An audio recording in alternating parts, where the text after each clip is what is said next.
तो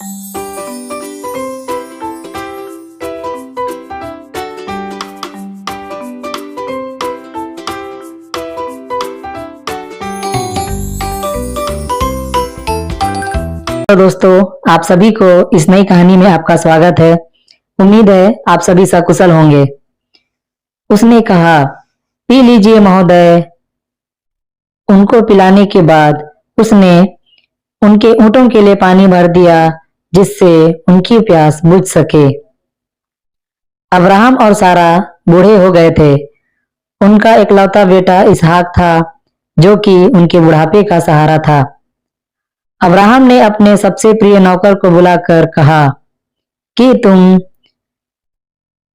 अपना हाथ मेरी जांघ के नीचे रखो और आकाश तथा पृथ्वी के ईश्वर की कसम खाकर तुम मुझे वचन दो कि जिन कनानियों के बीच में मैं रहता हूँ, उनकी कन्याओं में से किसी को भी मेरे पुत्र की पत्नी नहीं बनाओगे, बल्कि मेरे देश और मेरे संबंधियों के पास जाओगे और वहां मेरे पुत्र इसहाक के लिए पत्नी चुनोगे।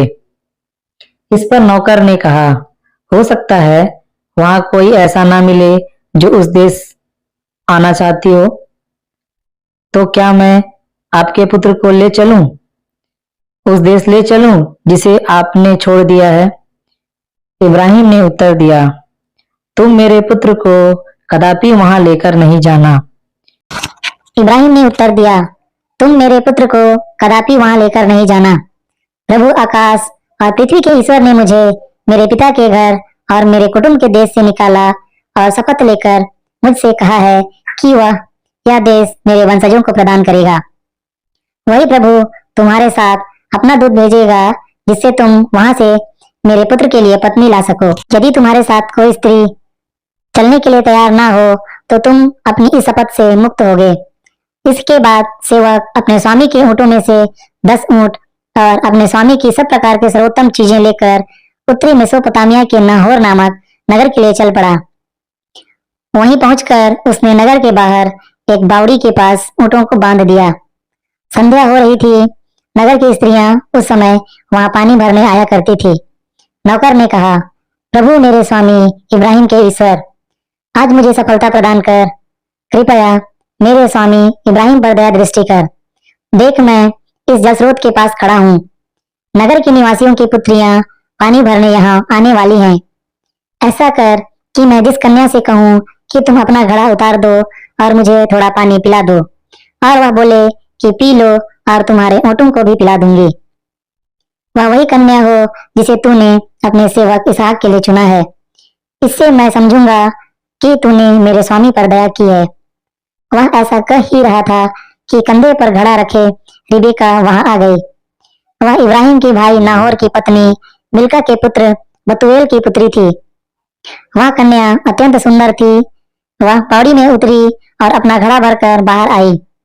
तब सेवक ने उसके पास आकर कहा, कृपा करके अपने घड़े में से मुझे कुछ पानी को दो। कृपा करके अपने घड़े में से मुझे कुछ पीने को दो। वह बोली, पी लीजिए महोदय। उसने तुरंत अपना घड़ा अपने हाथ पर उतारकर पीने के लिए पानी दिया। जब वह उसे पानी पिला चुकी, तब बोली, मैं आपके ऊँटों के लिए भी पानी भरती जाऊंगी, जिससे वे भी पानी पीकर तृप्त हो जाएं। ऊँटों के पानी पीने के बाद सेवक ने आधे तोले सोने की एक नथ और उसके हाथों में पहनने के लिए 10 तोले सोने के कंगन निकाले। सेवक ने रेबिका से पूछा कि तुम किसकी बेटी हो? मुझे यह बताओ, क्या मुझे आपके पिता के यहाँ रात बिताने की जगह मिलेगा? तब रेबिका ने उत्तर दिया, मैं नाहोर की पत्नी मिल्का के पुत्र बतूएल की पुत्री हूँ। हमारे यहाँ बहुत पुआल और चारा है, और रात रुकने की काफी जगह भी है। इतना सुनते ही सेवक ने प्रभु को सिर झुकाकर प्रणाम किया और कहा, प्रभु मेरे स्वामी इब्राहिम का ईश्वर धन्य है। उसने मेरे स्वामी पर दया दृष्टि की और उसके प्रति सत्य प्रतिज्ञता निभाई है। प्रभु ने सीधे रास्ते पर अपने स्वामी के सेवक को यहाँ पहुंचा दिया है। रेबिका ने घर जाकर यह सब घटना अपनी माता को बताया। रेबिका का एक भाई था लाबान। लाबान ने यह सब बताते हुए रेबिका को सुना और वह दौड़ पड़ा। अभी भी वह सेवक बावड़ी के पास ऊँटों के साथ खड़ा था। लाबान ने जाकर सेवक से कहा, तुम पर प्रभु का अनुग्रह है, तुम बाहर क्यों खड़े हो? तुम्हारे रहने का प्रबंध और ऊँटों के लिए भी स्थान तैयार किया हुआ है। इस प्रकार सेवक उस घर में आया। जब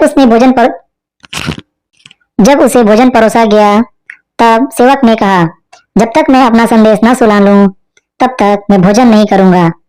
सेवक ने वह सब कुछ बताया जो उसके साथ घटी थी। सारी बातें सुनकर लाबान और बतूएल ने कहा, इसमें प्रभु का हाथ है, इसमें हम हस्तक्षेप नहीं कर सकते। रेबिका यहाँ आपके सामने खड़ी है, इसे अपने साथ ले जाइए, जिससे वह आपके स्वामी की पुत्र की पत्नी बन जाए। सेवक ने यह सुनकर नतमस्तक होकर प्रभु को दंडवत किया। इसके बाद सेवक ने सोने चांदी के आभूषण और बहुमूल्य वस्त्र रेबिका को दिए। उसने उसके भाई और उसकी माँ को भी बहुमूल्य भेंट की। सेवक ने वहां रात बिताई। दूसरे दिन सुबह उठकर उसने कहा, अब मुझे स्वामी के यहाँ जाने की अनुमति दीजिए। इस पर रेबिका के भाई और माँ ने कहा, लड़की कुछ दिन यहाँ रुक जाए, फिर चली जाएगी। इस पर सेवक ने कहा, जब प्रभु ने मेरी यात्रा सफल कर दी है, तो मुझे मत रोकिए, मुझे विदा कीजिए, जिससे मैं अपने स्वामी के पास लौट जाऊं। उन्होंने लड़की को बुलाकर कहा, क्या तुम इस मनुष्य के साथ जाने को तैयार हो? इस पर रेबिका ने कहा, जी हाँ, जाऊंगी। तब उन्होंने अपने हाथ